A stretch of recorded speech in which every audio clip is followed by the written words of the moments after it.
दोस्तों, तुर्की और ग्रीस के बीच अंग्रेजों के जाने के बाद वैसा ही विवाद है जैसा भारत, पाकिस्तान और दुनिया के अन्य कई देशों के बीच है, जहां पर ब्रिटिशर्स ने जाने से पहले बंटवारा किया है।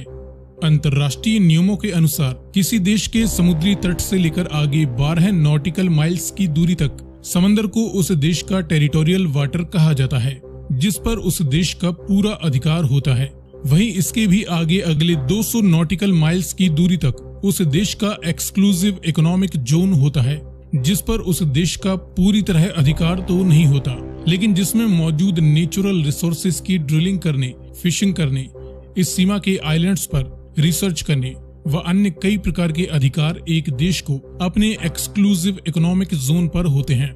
लेकिन क्या हो यदि दो देश इतने पास हों कि उनके बीच समंदर पर इन नियमों की दूरी के हिसाब से उन दोनों ही देशों का अधिकार हो। ऐसे में उस दूरी को आधा आधा करते हुए सीमा पर अधिकार को उन दोनों ही देशों के बीच बांट दिया जाता है। लेकिन ग्रीस, तुर्की, साइप्रस, सीरिया, इजराइल, लीबिया आदि देशों के अपने अपने एक्सक्लूसिव इकोनॉमिक जोन्स एक दूसरे के जोन्स में मिले हुए हैं, जिसके चलते इस समुद्री सीमा में किस आइलैंड पर किसका अधिकार होगा, किस स्थान पर मौजूद नेचुरल रिसोर्सेज कौन इस्तेमाल करेगा, इसको लेकर इन सभी देशों के बीच बहुत ही कॉम्प्लेक्स विवाद देखने को मिलता है। और ये विवाद इस समय तुर्की और ग्रीस दोनों ही देशों के बीच बहुत ही ज्यादा कॉन्फ्लिक्ट का मुद्दा बना हुआ है। ग्रीस और तुर्की के बीच एजियन सीमा में कई टापुओं पर अधिकार और उनके आसपास की समुद्री सीमा में मौजूद नेचुरल रिसोर्सेज के हक को लेकर विवाद है। वहीं पूर्वी मेडिटेरेनियन सी में भी साइप्रस देश को ग्रीस और तुर्की ने अपने अपने मूल के लोगों के बीच बांट रखा है, जिसका समाधान निकालने की बजाय दोनों ही देश अपनी अपनी सैन्य ताकत को बढ़ाते हुए इस रीजन को ताकत के दम पर जीतने की तैयारी कर रहे हैं। अब यूं तो ये दोनों ही देश नेटो के सदस्य हैं, जिनके बीच बचाव करने के लिए अमेरिका व यूरोपियन देश तैयार हैं, लेकिन फिर भी नेचुरल रिसोर्सेज पर अधिकार की लड़ाई इनके बीच वैसे ही युद्ध को शुरू कर सकती है जैसी रशिया और यूक्रेन के बीच चल रही है और इतिहास में सदा से होती आई है। इस वीडियो में हम जानेंगे कि ग्रीस और तुर्की की मिलिट्री कैपेबिलिटी एक दूसरे के सामने कितनी है। लेकिन वीडियो में आगे बढ़ने से पहले आपके लिए एक सवाल, फ्यूजियन किस देश का नया एयरक्राफ्ट कैरियर है, जापान या चीन? अगर आपको इसका जवाब मालूम है तो कमेंट में लिखकर बताएं। साथ ही जानकारी पसंद आए तो वीडियो को लाइक एंड शेयर करते हुए चैनल को सब्सक्राइब करना ना भूलें। अब चलिए शुरू करते हैं। शुरुआत करें तुर्की की करंट पॉपुलेशन से, जो कि 8.5 करोड़ से ज्यादा की हो चुकी है। इसके मुकाबले ग्रीस की पॉपुलेशन महज 1 करोड़ ही है। डिफेंस बजट देखें तो तुर्की अपने डिफेंस पर 10 से लेकर 15 बिलियन अमेरिकन डॉलर वैल्यू का खर्चा इस साल के लिए कर रहा है। इसके मुकाबले ग्रीस भी अपने डिफेंस को बढ़ाते हुए 6.5 बिलियन से लेकर 7 बिलियन के आसपास अपने डिफेंस पर खर्च करेगा। इसके बाद एक्टिव मिलिट्री पर्सोनेल की 4 लाख से ज्यादा यूनिट्स तुर्किश मिलिट्री में मौजूद हैं। इसके मुकाबले ग्रीस के पास 1.3 लाख से ज्यादा एक्टिव मिलिट्री पर्सोनेल है और इससे दोगुने रिजर्व में भी हैं। दोनों ही देश न्यूक्लियर वारहेड्स नहीं रखते हैं। जमीनी ताकत में मैन बैटल टैंक्स की 3000 से ज्यादा यूनिट्स तुर्की के पास हैं।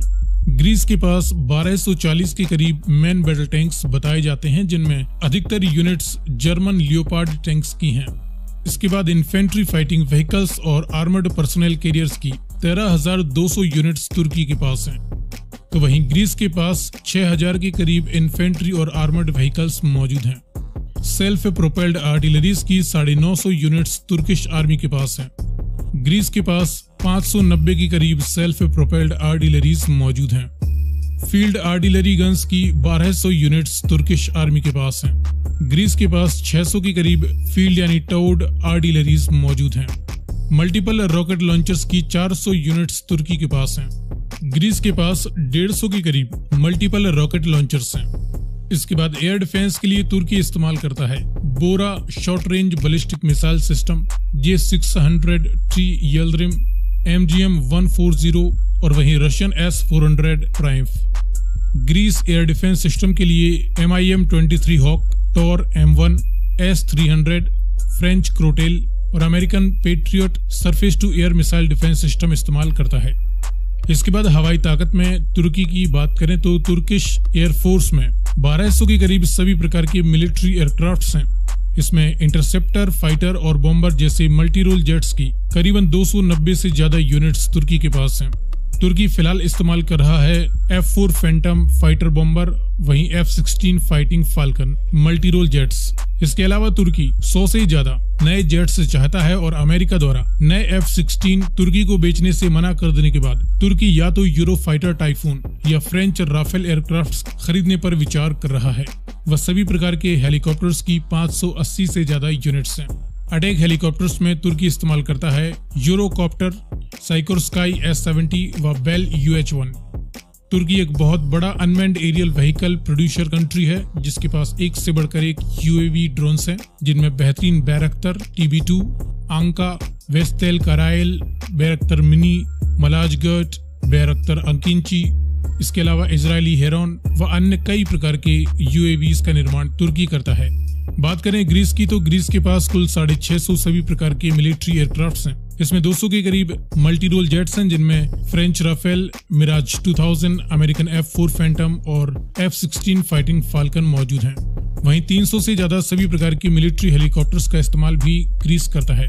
अटैक हेलीकॉप्टर में ग्रीस बोइंग के AH-64 अपाचे, अगस्ता बेल व साइकोर्स्काई SH-60 सीहॉक हेलीकॉप्टर्स का इस्तेमाल करता है। ग्रीस भी तुर्की का मुकाबला करने के लिए एक से बढ़कर एक अनमैन्ड एरियल व्हीकल्स रखता है, जिनमें इनके पास इजरायली आइटान हेरॉन, इनका खुद का पेगासस व अमेरिकन जनरल एटॉमिक्स का MQ-9B सी गार्डियन कुछ प्रमुख UAVs हैं।